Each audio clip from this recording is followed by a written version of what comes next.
অজৈব রসায়নের প্রথম আছে nitrogen gas, ammonia, hydrogen sulphide, আর তিনটা অ্যাসিড আছে, sulphuric acid, nitric acid, hydrochloric acid. তাহলে এই অজৈব রসায়নে কী কী পড়তে হবে? Nitrogen, ammonia, hydrogen sulphide, hydrochloric acid, nitric acid, sulphuric acid. আমরা প্রথম শুরু করছি নাইট্রোজেন দিয়ে। তো নাইট্রোজেনের সংকেত দেখো, N2, দুটো নাইট্রোজেনের ভিতরে ট্রিপল বন্ড আছে, ত্রিবন্ধন আছে। নাইট্রোজেন গ্যাস যার সংকেত হচ্ছে N2। নাইট্রোজেন গ্যাস কোথা থেকে পাওয়া যায়, তার উৎস কি? না, নাইট্রোজেন গ্যাসের উৎস হচ্ছে চিলি সল্টপিটার, যার সংকেত হচ্ছে NaNO3। তাহলে নাইট্রোজেন গ্যাসের উৎস হচ্ছে চিলি সল্টপিটার, যার সংকেত হচ্ছে NaNO3। 2 নম্বর হচ্ছে নাইটার, যার সংকেত হচ্ছে KNO3, আর বায়ু থেকে পাওয়া যায়। তাহলে নাইট্রোজেন কোথা থেকে পাওয়া যায়? না, চিলি সল্টপিটার থেকে পাওয়া যায়, নাইটার থেকে পাওয়া যায়, আর বায়ু থেকে পাওয়া যায়। চিলি সল্টপিটারের সংকেত কি? না, চিলি সল্টপিটারের সংকেত হচ্ছে NaNO3। নাইটারের সংকেত কি? নাইটারের সংকেত হচ্ছে KNO3, আর বায়ু থেকে পাওয়া যায়। নাইট্রোজেন গ্যাসের আণবিক ওজন কত? না, নাইট্রোজেন গ্যাসের আণবিক ওজন হচ্ছে 28। বাষ্প ঘনত্ব তাহলে কত? না, বাষ্প ঘনত্ব হচ্ছে 14। তা আমরা জানি আণবিক ওজনকে 2 দিয়ে ভাগ করলে বাষ্প ঘনত্ব পাওয়া যায়। তাহলে নাইট্রোজেন গ্যাসের আণবিক ওজন হচ্ছে 28, বাষ্প ঘনত্ব হচ্ছে 14। এবার আসি দেখো নাইট্রোজেন গ্যাসের প্রস্তুতি। না, নাইট্রোজেন গ্যাস প্রস্তুত করতে কি কি বিকারক লাগে? না, নাইট্রোজেন গ্যাস প্রস্তুত করতে অ্যামোনিয়াম ক্লোরাইড লাগে আর সোডিয়াম নাইট্রাইট লাগে। তাহলে নাইট্রোজেন গ্যাস প্রস্তুত করতে কি কি বিকারক লাগে? পরীক্ষাগারে নাইট্রোজেন গ্যাস প্রস্তুতিতে কি কি বিকারক লাগে? না, অ্যামোনিয়াম ক্লোরাইড লাগে আর সোডিয়াম নাইট্রাইট লাগে। অ্যামোনিয়াম ক্লোরাইডের সংকেত NH4Cl, সোডিয়াম নাইট্রাইটের সংকেত NaNO3। তাহলে অ্যামোনিয়াম ক্লোরাইডের সংকেত NH4Cl, সোডিয়াম নাইট্রাইটের সংকেত NaNO2। এবার নীতি কি? না, পরীক্ষাগারে সোডিয়াম নাইট্রাইট ও অ্যামোনিয়াম ক্লোরাইডের ঘন জলীয় দ্রবণকে আণবিক ওজন অনুপাতের মিশিয়ে সতর্কভাবে যদি উত্তপ্ত করি, তাহলে নাইট্রোজেন গ্যাস উৎপন্ন হয়। তাহলে পরীক্ষাগারে সোডিয়াম নাইট্রাইট ও অ্যামোনিয়াম ক্লোরাইডের ঘন জলীয় দ্রবণকে আণবিক ওজন অনুপাতে মিশিয়ে সতর্কভাবে যদি তাপ প্রয়োগ করি, তাহলে নাইট্রোজেন গ্যাস উৎপন্ন হয়। এবার সমিত সমীকরণ কি? না, পরীক্ষাগারে এই যে নাইট্রোজেন গ্যাস উৎপন্ন হয়, এটা দুটো ধাপে ঘটে। প্রথম ধাপে কি হয়? না, প্রথম ধাপে সোডিয়াম নাইট্রাইট অ্যামোনিয়াম ক্লোরাইডের সঙ্গে বিক্রিয়া করে সোডিয়াম ক্লোরাইড ও অ্যামোনিয়াম নাইট্রাইট উৎপন্ন করে। প্রথম ধাপে সোডিয়াম নাইট্রাইটটা অ্যামোনিয়াম ক্লোরাইডের সঙ্গে বিক্রিয়া করে সোডিয়াম ক্লোরাইড ও অ্যামোনিয়াম নাইট্রাইট উৎপন্ন করে। 2 নম্বর ধাপে কি হয়? না, অ্যামোনিয়াম নাইট্রাইট উৎপন্ন হওয়ার সাথে সাথে তাপে বিয়োজিত হয়ে নাইট্রোজেন গ্যাস উৎপন্ন করে। অ্যামোনিয়াম নাইট্রাইটটা উৎপন্ন হওয়ার সাথে সাথে তাপে বিয়োজিত হয়ে নাইট্রোজেন গ্যাস উৎপন্ন করে। এবার কিভাবে সংগ্রহ করা হয়? না, নাইট্রোজেন গ্যাসটা বায়ুর চেয়ে হালকা, কারণ বাতাসের বাষ্প ঘনত্ব তো 14.4, তাহলে বায়ুর চেয়ে সামান্য হালকা, আবার জলে অল্প দ্রাব্য। সেই জন্য আমরা নাইট্রোজেন গ্যাসকে জলের নিম্ন অপসারণ দ্বারা গ্যাস জারে সংগ্রহ করি। সেই জন্য আমরা নাইট্রোজেন গ্যাসকে কিভাবে সংগ্রহ করি? না, জলের নিম্ন অপসারণ দ্বারা গ্যাস জারে সংগ্রহ করি। এবার তাহলে সংগ্রহ কি বললাম? তাহলে নাইট্রোজেনটা হচ্ছে বায়ুর চেয়ে সামান্য হালকা আর জলে। এবার বায়ু থেকে প্রাপ্ত নাইট্রোজেন পরীক্ষাগারে উৎপন্ন নাইট্রোজেন অপেক্ষা ভারী হয় কেন? বায়ু থেকে প্রাপ্ত নাইট্রোজেন পরীক্ষাগারে উৎপন্ন নাইট্রোজেন অপেক্ষা ভারী হয় কেন? না, বায়ু থেকে যে প্রাপ্ত নাইট্রোজেন, ওর মধ্যে জলীয় বাষ্প, কার্বন ডাইঅক্সাইড, অক্সিজেন, এই গ্যাসগুলি না থাকলেও এর মধ্যে কিন্তু নিষ্ক্রিয় গ্যাসগুলি মিশে থাকে। আমরা যে বায়ু থেকে যে নাইট্রোজেনটা পাই, ওর সঙ্গে জলীয় বাষ্প, কার্বন ডাইঅক্সাইড, অক্সিজেন, এই গ্যাসগুলো না মিশে থাকলেও নিষ্ক্রিয় গ্যাসগুলো কিন্তু মিশে থাকে, যাদেরকে আমরা সহজে অপসারণ করতে পারি না।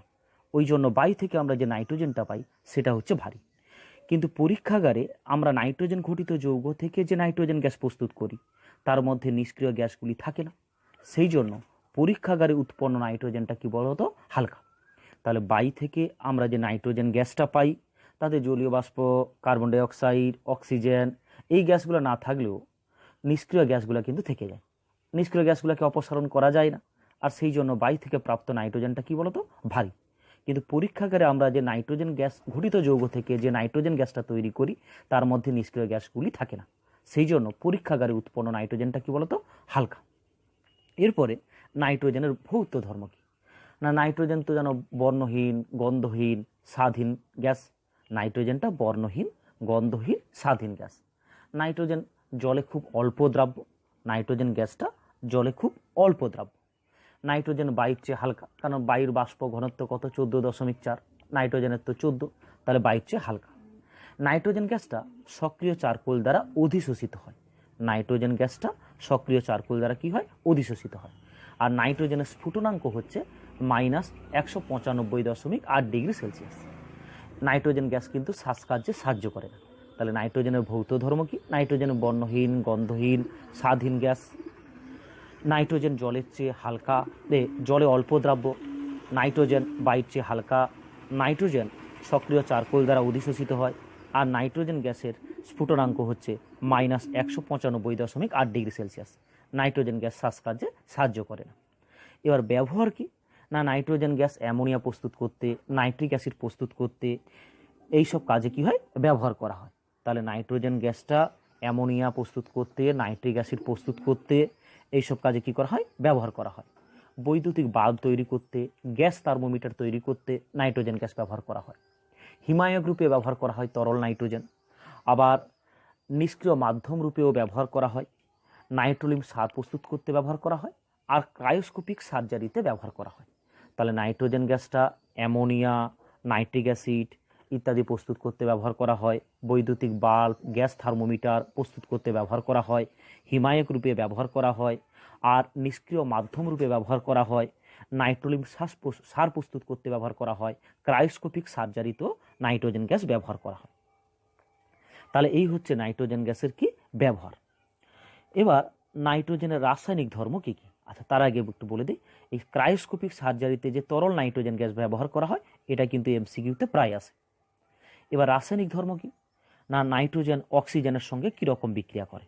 দেখো নাইট্রোজেন অক্সিজেনের সঙ্গে কি বিক্রিয়া করে কি তৈরি করেছে, এনও তৈরি করেছে। এই বিক্রিয়াটা কী ধরনের বিক্রিয়া? না উভমুখী বিক্রিয়া।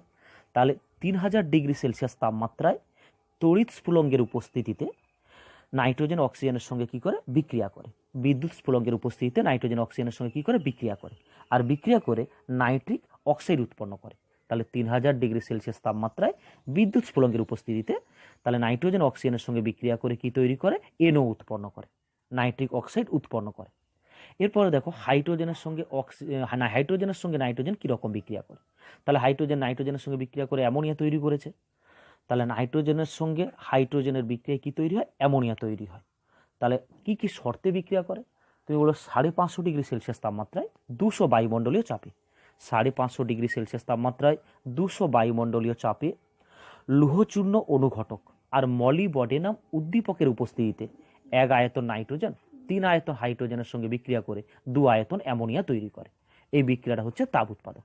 তাহলে 550 ডিগ্রি সেলসিয়াস তাপমাত্রায় লৌহচূর্ণ অনুঘটকের উপস্থিতিতে 1 আয়তন নাইট্রোজেন 3 আয়তন হাইড্রোজেনের সঙ্গে বিক্রিয়া করে 2 আয়তন অ্যামোনিয়া তৈরি করে। বিক্রিয়াটা কি, তাপ উৎপাদক। তবে এই বিক্রিয়ায় তাহলে উদ্দীপক হিসাবে কি ব্যবহার করা হয়, মলিবডেনাম উদ্দীপক ব্যবহার করা হয়। তাহলে উদ্দীপক হিসাবে কি ব্যবহার করা হয়, মলিবডেনাম উদ্দীপক ব্যবহার করা হয়। নাইট্রোজেন গ্যাস, নাইট্রোজেন গ্যাস যার সংকেত হচ্ছে N2। নাইট্রোজেন গ্যাস কোথা থেকে পাওয়া যায়, তার উৎস কি? না নাইট্রোজেন গ্যাসের উৎস হচ্ছে চিলি সলপিডার, যার সংকেত হচ্ছে NaNO3। ম্যাগনেসিয়ামের সঙ্গে নাইট্রোজেন গ্যাসের বিক্রিয়া কি ঘটে? তাহলে লোহিতত্ত্ব ম্যাগনেসিয়ামের সঙ্গে নাইট্রোজেনের বিক্রিয়ায় ম্যাগনেসিয়াম নাইট্রাইট উৎপন্ন হয়। লোহিতত্ত্ব ম্যাগনেসিয়ামের সঙ্গে নাইট্রোজেনের বিক্রিয়ায় তাহলে কি হয়, ম্যাগনেসিয়াম নাইট্রাইট উৎপন্ন হয়। তাহলে 3Mg + N2 সমান কি, Mg3N2। তাহলে ম্যাগনেসিয়াম নাইট্রাইট উৎপন্ন হয়। আচ্ছা, এখানে আরেকটা কোশ্চেন আছে, ম্যাগনেসিয়াম নাইট্রেটকে আমরা যদি জলে আর্দ্র বিশ্লেষিত করি কি হবে? তাহলে ম্যাগনেসিয়াম নাইট্রেটকে তাহলে জলে আর্দ্র বিশ্লেষিত করলে কি হয়, না ম্যাগনেসিয়াম নাইট্রেটটা জলে আর্দ্র বিশ্লেষিত হয়ে ম্যাগনেসিয়াম হাইড্রোক্সাইড আর অ্যামোনিয়া তৈরি করে। ম্যাগনেসিয়াম হাইড্রোক্সাইড তৈরি করে আর অ্যামোনিয়া তৈরি করে। তাহলে Mg3N2টা জল দ্বারা আর্দ্র বিশ্লেষিত হয়, আর্দ্র বিশ্লেষিত হয়ে MgOH2 আর অ্যামোনিয়া তৈরি করে, ম্যাগনেসিয়াম হাইড্রোক্সাইড তৈরি করে আর অ্যামোনিয়া তৈরি করে। আচ্ছা, এবার নাইট্রোলিম কি? তাহলে কি হলো, ম্যাগনেসিয়ামের সঙ্গে নাইট্রোজেনের বিক্রিয়া হয়ে গেল। তাহলে লোহিত তপ্ত ম্যাগনেসিয়ামের সঙ্গে নাইট্রোজেনের বিক্রিয়া কী তৈরি হলো? ম্যাগনেসিয়াম নাইট্রেট তৈরি হলো। ম্যাগনেসিয়াম নাইট্রেটকে আমরা যদি জলে যোগ করি, ফুটন্ত জলে, তাহলে কি হবে? তাহলে ম্যাগনেসিয়াম হাইড্রোক্সাইড তৈরি হয় আর অ্যামোনিয়া উৎপন্ন হয়। এবার নাইট্রোলিম কি? না নাইট্রোলিম কি না 1100 ডিগ্রি সেলসিয়াস তাপমাত্রায় আমরা যদি কি করি না ক্যালসিয়াম কার্বাইডের উপর দিয়ে নাইট্রোজেন গ্যাস চালনা করি। 1100 ডিগ্রি সেলসিয়াস তাপমাত্রায় ক্যালসিয়াম কার্বাইডের উপর দিয়ে নাইট্রোজেন গ্যাস চালনা করলে কি উৎপন্ন হয়? নাইট্রোলিম উৎপন্ন হয়। এই যে ক্যালসিয়াম সায়ানামাইড আর কার্বন উৎপন্ন হয়, এদের মিশ্রণকে আমরা বলি নাইট্রোলিম। তাহলে 1100 ডিগ্রি সেলসিয়াস তাপমাত্রায় ক্যালসিয়াম কার্বাইডের উপর দিয়ে 1100 ডিগ্রি সেলসিয়াস তাপমাত্রায় ক্যালসিয়াম কার্বাইডের উপর দিয়ে নাইট্রোজেন গ্যাস চালনা করলে ক্যালসিয়াম সায়ানামাইড ও কার্বন উৎপন্ন হয়, এদের ধূসর রঙের মিশ্রণ উৎপন্ন হয়। আর এই মিশ্রণকে আমরা কি বলি? নাইট্রোলিম। এটা কি কাজে লাগে না এটা জমিতে সার হিসাবে ব্যবহার করা হয়। জমিতে কী হিসেবে ব্যবহার করা হয়? সার হিসেবে ব্যবহার করা হয়। এবার নাইট্রোলিম কিভাবে সার হিসাবে ব্যবহৃত হয়? না নাইট্রোলিম জল দ্বারা আর্দ্র বিশ্লেষিত হয়। মাটির জল দ্বারা আর্দ্র বিশ্লেষিত হয়ে ক্যালসিয়াম কার্বনেট আর অ্যামোনিয়া তৈরি করে। দেখো তাহলে নাইট্রোলিমটা দেখো, ওই যে ক্যালসিয়াম সায়ানামাইডটা কী হয়েছে? জল দ্বারা আর্দ্র বিশ্লেষিত হয়েছে।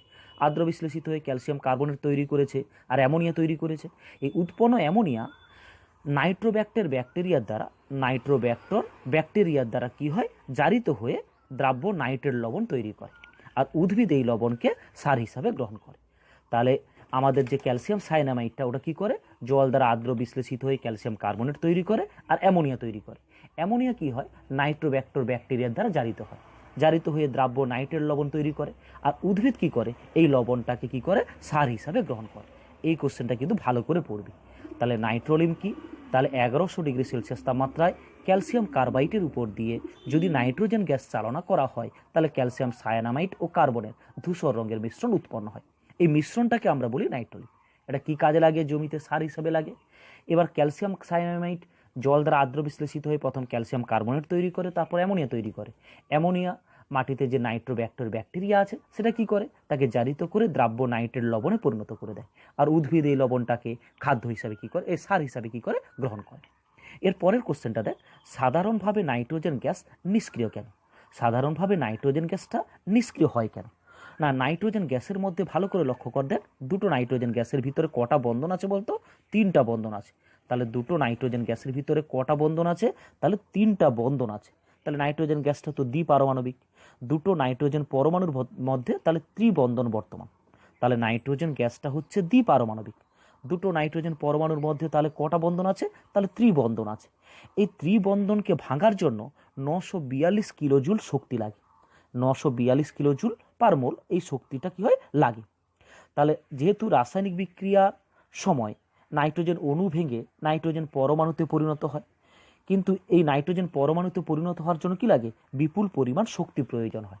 আর সেই কারণে নাইট্রোজেন গ্যাস সাধারণভাবে কি হয়? নিষ্ক্রিয় হয়। তাহলে নাইট্রোজেন গ্যাসটা হচ্ছে দ্বিপারমাণবিক। দুটো নাইট্রোজেন পরমাণুর ভিতরে ত্রিবন্ধন আছে। এই ত্রিবন্ধনকে ভাঙতে কত শক্তি লাগবে?